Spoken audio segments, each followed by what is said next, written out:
Hi Subbies, I'm really happy to share with you the book review for A Series of Unfortunate Events, The Bad Beginning by Lemony Snicket. This has been one of my favorite book series ever since I was young, just because each book got you more and more interested to want to know more about the story and the lives of the Baudelaire children. The Bad Beginning is the first book in a series of 13 books that make up the series of unfortunate events, all written by Lemony Snicket. The Baudelaire children are Violet, who is 14, and she loves to think about inventions and ties her hair up with a ribbon so that she can think more clearly without her hair being in her face.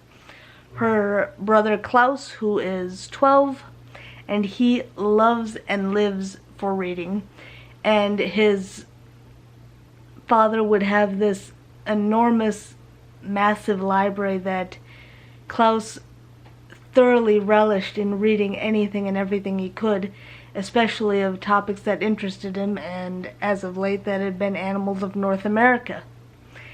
And he was so intuitive that he would remember the majority of things that he read, which would be extremely invaluable to him. And their baby sister Sunny, who was an infant and scarcely bigger than a boot. And the Baudelaire children were off at Briny Beach, which is a beach that they would take the bus to and enjoy time at the beach. And with it being a dreary, cloudy day, the Baudelaire children had the entire beach to themselves, and they couldn't be happier. Violet enjoyed skipping stones, and since she was right-handed, the stones would always skip farther with her right hand than with her left. And she was thinking about something that would allow you to retrieve the stones after you had skipped them, so that you could continue to skip them without running out of stones. And the day just felt very dreary and miserable for the Baudelaire children, and they had noticed there was an extreme fog over the area, and they had noticed this mysterious figure approaching. They had noticed that this figure then was the bank employee, Mr. Poe. And he had this dreadful, terrible cough that you had to wait for minutes before you could understand Mr. Poe, because he would have a horrible fit of coughing before being able to speak. He had unfortunately shared some news with the Baudelaire children that had absolutely shattered their lives and their hearts and their souls. And the news was that their parents had perished in a terrible fire. And everything in the Baudelaire's home, which is the Baudelaire mansion, had been destroyed. The telescope that Violet loved to use was melted. All of Sunny's teething rings were melted, and all of the books in the library gone. And the Baudelaires have this enormous fortune, but it can't be used until Violet comes of age. And Mr. Poe, being the kind, caring man that he is, had taken in the Baudelaire children to live with him, his wife, and his 2 children. And the Baudelaire children and Mr. and Mrs. Poe's 2 children would all share one bedroom. So you had Violet, Klaus, and Sunny, and Mr. and Mrs. Poe's 2 children all in one bedroom. And they found it very unpleasant, the Baudelaires being there, because they felt that the Baudelaires were being very unreasonable and being very sad when the Baudelaire's parents had just perished in a terrible fire, that Mr. and Mrs. Poe's children are very unsympathetic to this. And the Baudelaire children soon find out that they are going to be in the care of Count Olaf, who is a theater director, and he is also a count. And he's either their third cousin 4 times removed or their fourth cousin 3 times removed. He isn't the closest relative of the Baudelaires. Even though he lived near the Baudelaire mansion, the Baudelaire orphans' parents wouldn't often invite him over, and the Baudelaire orphans couldn't understand why if he's a relative of theirs. And Mr. Poe decides to drop them off at Count Olaf's house on Mr. Poe's way to the bank. And they notice this beautiful, immaculate, exquisite house that they find is not owned by Count Olaf, but by Justice Strauss, who is a justice who works on different cases. And they had thought that she was married to Count Olaf, and she goes, "Oh goodness, no, I am not married to Count Olaf. He is my next door neighbor, and I don't see him very often and don't know him very well." And the Baudelaire children had met Count Olaf by knocking on Justice Strauss' neighbor's house, which was a dirty, dreary, dingy house, and all of the shutters were closed, so it was a very dark and dreary appearance to their home. And after the knock on the door opens, and Count Olaf instructs the Baudelaire children to wipe their feet so they don't bring mud into the house. But upon entering the house, they notice that the house is extremely filthy, extremely unkept, and that if they had brought mud in from outside, it wouldn't have affected the appearance of the house at all.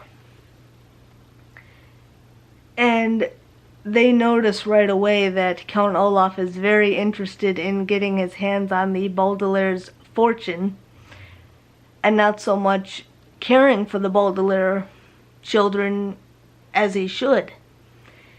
And Count Olaf gives the children this enormous list of tasks to do, such as repairing the windows, cleaning the house, and then he leaves a note one morning instructing the Baudelaire children to create a meal for him and his theater troupe. And he leaves the children some money so they can go to the grocery store to buy the groceries. And Justice Strauss was extremely nice and let the children pick out a cookbook from her home, because she has a library in her home of the books that she's collected over the years, and that she welcomed the children to pick out a recipe from one of the books that they had liked that would make a good meal for Count Olaf and his theater troupe. And so they put a lot of thought into the meal that they thought a nice puttanesca, which is a really nice tomato sauce with olives, garlic, tomatoes, and capers, that then is poured over pasta. And the children, which weren't very good cooks, and Violet would even burn toast, had made this meal, and they put a lot of effort into making the meal from the recipe that they wrote down from Justice Strauss's cookbook. And the first thing that Count Olaf says is not, "Thank you for making this meal for me and my theater troupe, but where is the roast beef?" And the children were just completely beside themselves and confused, because in Count Olaf's note, he never specified that for dinner he would like roast beef. So the children are not at all looking forward to their stay here with Count Olaf because they find him to be very unreasonable and not very specific in explaining the things that he wants done and how he wants them done. And so the children definitely are hoping that their lives will continue to get better, that surely they can't get any worse than what has already happened to them. I really hope that you'll give this book, A Series of Unfortunate Events, The Bad Beginning by Lemony Snicket, a try, and I hope that you enjoy it just as much as I do. And I'm really looking forward to sharing the book reviews for the other books in this series, and hope that you'll enjoy the book reviews for those books as well. Thank you so much for watching my book review for A Series of Unfortunate Events, The Bad Beginning by Lemony Snicket. I can't wait to share with you my uploading schedule, the types of content that you'll see here on my channel, and some friendly reminders. Stay tuned. Thank you so much for watching my book review for A Series of Unfortunate Events, The Bad Beginning. I really hope that you enjoyed it, and I can't wait to share with you book reviews for the entire A Series of Unfortunate Events book series by Lemony Snicket. I would love it if you would give this video a thumbs up. Don't forget to hit the subscribe button and click the bell icon to turn on your post notifications so you don't miss out on any of my amazing, fantastic, wonderful, fun videos that I have to share. I upload new videos every Wednesday and Friday, and I don't want you to miss out on any of them. I would love it if you'd follow me on my social media. My Twitter is Comedy Addict. I love playing hashtag games, but what I love even more is being able to interact with each and every one of you incredibly inspirational individuals. Your tweets mean the world to me, and I truly treasure every tweet. I would love it if you would follow me on my Instagram. My Instagram is Comedy Creation. I love to share library hauls, book reviews, and fantastic food photos. Thank you so much for watching my book review for The Bad Beginning, A Series of Unfortunate Events by Lemony Snicket. I can't wait to see you in the next video, subbies. Until then, sensational smiles go for miles. Be sure to subscribe and stay a while. See you in the next video. Bye, subbies.